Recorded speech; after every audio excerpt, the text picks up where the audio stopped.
Hello everyone. इस video में हम लोग ancient phase of Indian art and culture के second part Mauryan art and architecture के बारे में पढ़ेंगे।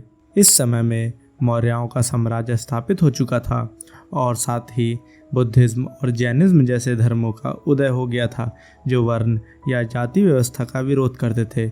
इसका प्रमाण हमें मौर्यन समय के आर्किटेक्चर एंड स्कल्पचर में देखने को मिलता है। मौर्यन आर्ट को दो पार्ट में डिवाइड किया जाता है। पहला कोर्ट आर्ट, ऐसी आर्ट जो कोर्ट के द्वारा बनवाई जाती थी। इसमें ज़्यादातर महल, पिलर और स्तूपा शामिल थे। और दूसरी थी पॉपुलर आर्ट, ऐसी आर्ट जो अकेले इंसान ने बनाई हो अपने मन से, उसे शामिल किया जाता था। इसके लिए हम लोग गुफा यानी कि केव्स, पॉटरी और स्कल्पचर्स को देख सकते हैं। तो चलिए अब बात करते हैं कोर्ट आर्ट की। इसमें सबसे पहले बात करते हैं पैलेसेस की। मौर्यों की कैपिटल पाटलिपुत्र और कुम्भलहार के महल वह दर्शाने के लिए ही बने थे। जो चंद्रगुप्त मौर्य का महल था वो ईरान के अल-कहमिद महल से प्रेरित था। सबसे मुख्य सामग्री महल बनाने के लिए लकड़ी का इस्तेमाल किया जाता था।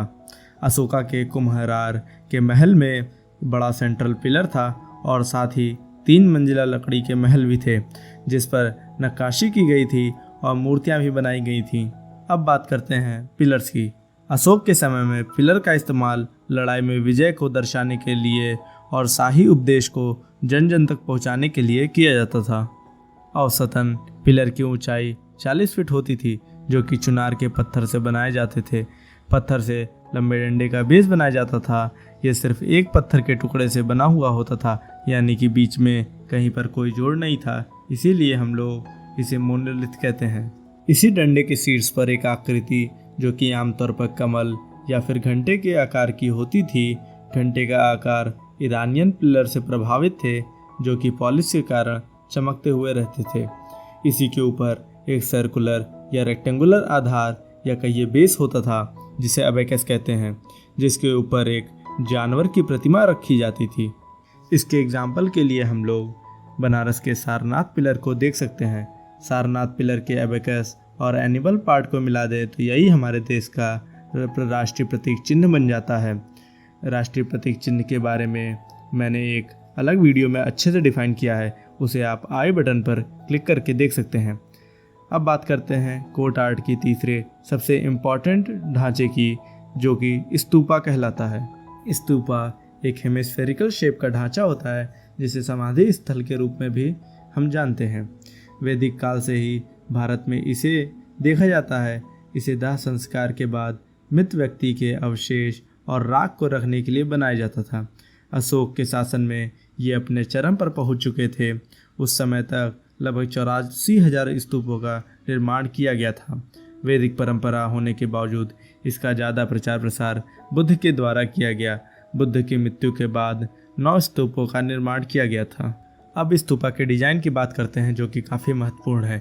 स्तूपा का भीतरी हिस्सा कच्चे ईंटों से, वहीं बाहरी हिस्सा पक्के ईंटों से बना हुआ होता था जिसके ऊपर एक मोटी परत प्लास्टर की लगाई जाती थी।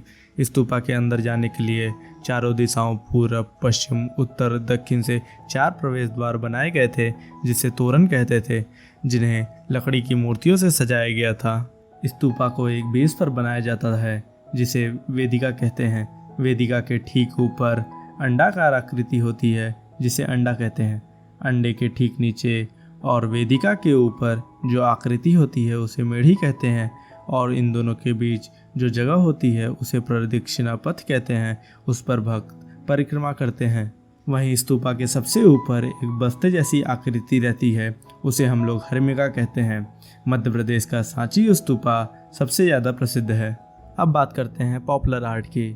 तो सबसे पहले पॉपुलर आर्ट में केव आर्किटेक्चर की बात करते हैं। मौर्यन के समय में गुफाओं को विहार किस तरह इस्तेमाल किया जाता था। विहार जैन और बुद्धिस्ट सन्यासी के निवास स्थान को कहा जाता है। बाद में ये बुद्धिस्ट मठ के लिए प्रसिद्ध हो गया। इन गुफाओं की भीतरी दीवार बहुत ही चिकनी की जाती थी और बहुत ही सजावटी प्रवेश द्वार बनाए जाते थे। मौर्यन समय के गुफाओं के इस एग्जाम्पल के लिए हम लोग बराबन और नागार्जुनी गुफा जो कि बिहार में है उसे देख सकते हैं। अब बात करते हैं स्कल्पचर्स की। मूर्तियों को स्तूपों के तोरण और मेढ़ी पर सजाने के लिए इस्तेमाल किया जाता था। दो सबसे प्रसिद्ध मूर्ति यक्ष और यक्षिणी की थी, जिसे जैनिज्म, बुद्धिज्म और हिंदुज्म तीनों धर्मों में आस्था की नज़र से देखा जाता था। सबसे पहले यक्षी के बारे में जानकारी हमें एक तमिल रचना सलापट्टिकरण से मिलती है। वहीं बात करें पॉटरी की तो आमतौर पर मौर्यन समय में पॉटरी को नॉर्थन ब्लैक पॉलिश्ड वेयर के नाम से जाना जाता था। इसकी खासियत ये थी कि ये काला और अति चमकीला होता था। इसे लग्जरी आइटम में चुना जाता था। तो इस वीडियो में हम लोग ने मौर्यन आर्ट की बात कर ली। अब अपनी अगली वीडियो में हम लोग पोस्ट मौर्यन आर्ट और आर्किटेक्चर के बारे में बात करेंगे।